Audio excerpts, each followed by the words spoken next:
KGF ಇಂದ ಒಬ್ಬರು lady ಬಂದರು. ಸುಮಾರು 20 kg ಓವರ್ ವೆಯ್ಟ್ ಇದ್ದರು. ಸಿವಿಯರ್ ಬಾಡಿ ಪೇಯ್ನ್ಸ್ ಇತ್ತು. ಸೊ ಅವ್ರು ಹೇಳಿದ್ರು, ಸರ್ 2 ವರ್ಷದಲ್ಲಿ ಸುಮಾರು 20 kg ತೂಕ ಜಾಸ್ತಿ ಆಗ್ಬಿಟ್ಟಿದ್ದೀನಿ ಸರ್ ಅಂದರು. ಜೊತೆಗೆ ಮೈಕೈ ನೋವು, ಆಮೇಲೆ ಥೈರಾಯ್ಡ್ ಕಂಟ್ರೋಲ್ ಆಗ್ತಾಯಿಲ್ಲ. ಸೊ ಬೆಂಗಳೂರು ಆಸ್ಪತ್ರೆಗಳಲ್ಲೆಲ್ಲ ಓಡಾಡ್ಕೊಂಬಂದಿದ್ದೀನಿ. ಸೊ ರಿಪೋರ್ಟ್ಸ್ ಎಲ್ಲ ನಾರ್ಮಲ್ ಇದೆ. ರಿಪೋರ್ಟ್ಸಲ್ಲಿ ಏನು ತೊಂದರೆ ಏನಿಲ್ಲ. ಬಟ್ ಆದರೂ ತೂಕ ಜಾಸ್ತಿ ಆಗೋದು, ಮೈಕೈ ನೋವು, ಸೊ ಏನು ಮಾಡೋದು ಗೊತ್ತಾಗ್ತಾ ಇಲ್ಲ ಸರ್ ಅಂದರು. ಸರಿ ಊಟ ಏನು ಮಾಡ್ತೀರಾ ಅಂತಂದೆ. ಸೊ ಬೆಳಗ್ಗೆ ಟಿಫನ್ನೇ ಮಾಡಲ್ಲ ಸರ್ ಅಂದರು. ಮಧ್ಯಾಹ್ನ ಹಸಿವೆ ಆಗಲ್ಲ, ಆದರೂ 2 ಗಂಟೆಗೆ ಊಟ ಮಾಡ್ತೀನಿ, ರಾತ್ರಿ ಊಟ ಮಾಡ್ತೀನಿ. ಇನ್ನು ಕಾಫಿ ಟೀ ಎಲ್ಲ ಒಂದು ಸರಿ ಅಷ್ಟೇ, ವಾರಕ್ಕೊಂದು ಸರಿ ನಾನ್ ವೆಜ್ಜು, ಹೆಚ್ಚಿಗೆ ಬೇರೆ ಏನು ಸೊ ವ್ಯತ್ಯಾಸಗಳಿಲ್ಲ. ಆದರೂ ಸಹ ಇಲ್ಲಿ ವೆಯ್ಟ್ ಗೈನ್ ಆಗ್ತಾ ಇದ್ದಾರೆ, ಥೈರಾಯ್ಡ್ ಕಂಟ್ರೋಲ್ ಆಗ್ತಾ ಇಲ್ಲ, ಸಿವಿಯರ್ ಬಾಡಿ ಪೇಯ್ನ್ಸು.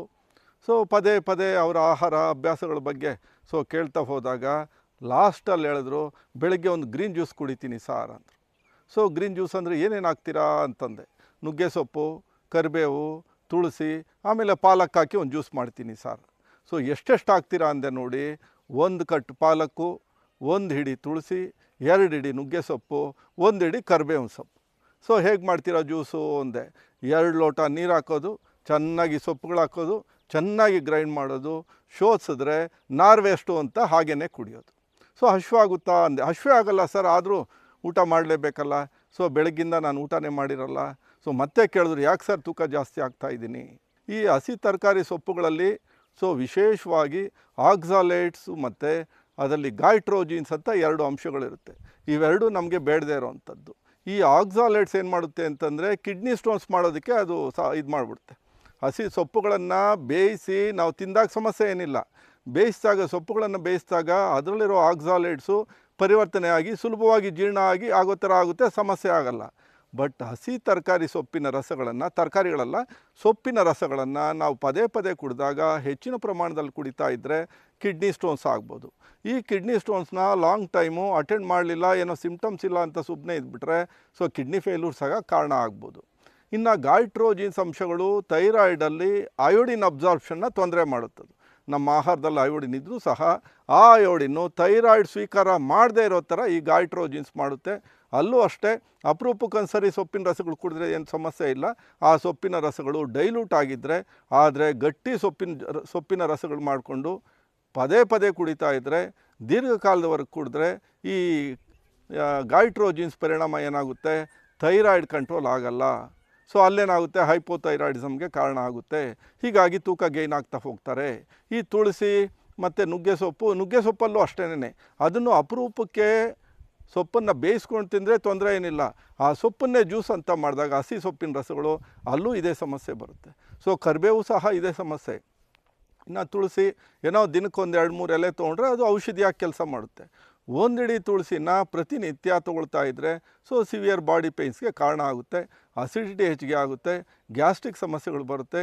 ಈ ಅಸಿಡಿಟಿ ಗ್ಯಾಸ್ಟ್ರಿಕ್ ಆದಾಗ ಸಹಜವಾಗಿ ಅದಾಗೋದು ಜಠರದಲ್ಲಿ ಫರ್ಮೆಂಟೇಷನ್ ಆಗೋ ಕಾರಣಕ್ಕೆ ಹೆಚ್ಚು ಫರ್ಮೆಂಟೇಷನ್ ಆಗೋಗುತ್ತೆ.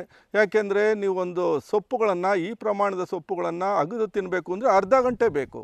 ಹೀಗೆ ಅರ್ಧ ಗಂಟೆ ಅಗದು ತಿನ್ನಬೇಕಾಗಿರೋ ಸೊಪ್ಪುಗಳನ್ನು ಜೊಲ್ಲು ರಸದ ಜೊತೆ ಬೆರೆಸಿ ತಿನ್ನಬೇಕಾಗಿರೋ ಸೊಪ್ಪುಗಳನ್ನು ನಾವು ಮಿಕ್ಸಿನಲ್ಲಿ ಹಾಕಿ 2 ನಿಮಿಷದಲ್ಲಿ ಕುಡಿದ್ಬಿಟ್ರೆ ಏನಾಗುತ್ತೆ, ಬೇಗ ಜಠರದಲ್ಲಿ ಫರ್ಮೆಂಟೇಷನ್ ಆಗೋಗುತ್ತೆ, ಗ್ಯಾಸಸ್ ಪ್ರೊಡ್ಯೂಸ್ ಆಗುತ್ತೆ, ಆಸಿಡ್ಸ್ ಹೆಚ್ಚಿಗೆ ಆಗುತ್ತೆ, ಅದು ಬಾಡಿಯೆಲ್ಲ ಸ್ಪ್ರೆಡ್ ಆಗುತ್ತೆ, ಬಾಡಿ ಪೇಯ್ನ್ಸು ಬರುತ್ತೆ.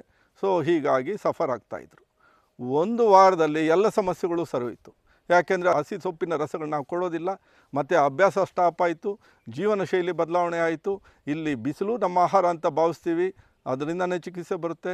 ಗಾಳಿನೂ ನಮ್ಮ ಆಹಾರನೇ, ಸೇವಿಸೋ ಆಹಾರನೂ ಅಷ್ಟೇ. ಜೊತೆಗೆ ಇಲ್ಲಿ ಆಹಾರಗಳನ್ನು ಅಗದು ಸೇವಿಸೋದ್ರ ಮೂಲಕ ಗ್ಯಾಸ್ಟ್ರಿಕ್ ವಾಸಿ ಮಾಡೋ ವ್ಯವಸ್ಥೆ. ಆಹಾರಗಳನ್ನು ಅಗದು ಸೇವಿಸಬೇಕು. ಯಾವುದೇ ಕಾರಣಕ್ಕೆ ಈ ಥರ ಸೊಪ್ಪಿನ ರಸಗಳು ಕುಡಿಬಾರ್ದು. ಅಪರೂಪಕ್ಕೆ ತೊಗೋಬೋದು ಡೈಲ್ಯೂಟ್ ಆಗಿ ಮಾಡಿ, ಬಟ್ ಪದೇ ಪದೇ ಸೊಪ್ಪಿನ ರಸಗಳು ಕುಡಿತಾ ಹೋದರೆ ಸಮಸ್ಯೆಗಳು ಹೆಚ್ಚಿಗೆ ಆಗ್ತಾ ಹೋಗುತ್ತೆ.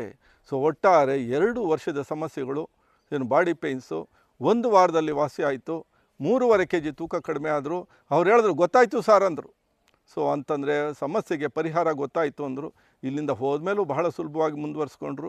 ಜೀವ ಸಂಜೀವನದ ವಿಶೇಷ ಏನಂತಂದರೆ, ನಿಮ್ಮ ಒಂದು ಈ ಚಿಕಿತ್ಸೆ ಜೀವನ ಶೈಲಿಗೆ ಅಷ್ಟೇ ಸೀಮಿತ ಅಲ್ಲ, ಇಲ್ಲಿಂದ ಹೋದ್ಮೇಲೂ ಸಹ ಇದು ಮನೆಯಲ್ಲೂ ಮುಂದುವರಿಸ್ಕೊಳ್ಳೋದಕ್ಕೆ ಸಾಧ್ಯ ಆಗುತ್ತೆ.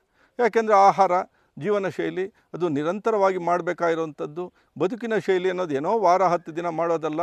ಈ ಆಹಾರ ಜೀವನ ಶೈಲಿಯಲ್ಲಿ ಆಹಾರ ರುಚಿನೂ ಇರುತ್ತೆ, ಆರೋಗ್ಯನೂ ಇರುತ್ತೆ, ಸಿಹಿನೂ ಇರುತ್ತೆ, ನಿಮ್ಮ ಶಕ್ತಿನೂ ಇರುತ್ತೆ. ಯಾಕೆ ಮಾಡ್ಕೋಬಾರ್ದು? ಹೀಗಾಗಿ ಮನೆಯಲ್ಲೂ ಮುಂದುವರಿಸ್ಕೊಂಡ್ರು ಸಮಸ್ಯೆಗೆ ಪರಿಹಾರ ಆಯಿತು. ಒಟ್ಟಾರೆ ಇಷ್ಟೇ, ಆಹಾರ ಅದು ಮಿತವಾಗಿ ತೊಗೊಂಡ್ರೆ ಅದು ಅಮೃತ ಆಗುತ್ತೆ. ಆಹಾರ ಸಿಕ್ಕಿದೆ ಅಂತ ಅತಿಯಾಗಿ ತೊಗೊಳ್ತಾ ಹೋದರೆ ಅದು ಅನಾರೋಗ್ಯಕ್ಕೆ ಕಾರಣ ಆಗುತ್ತೆ. ನಮಸ್ಕಾರ.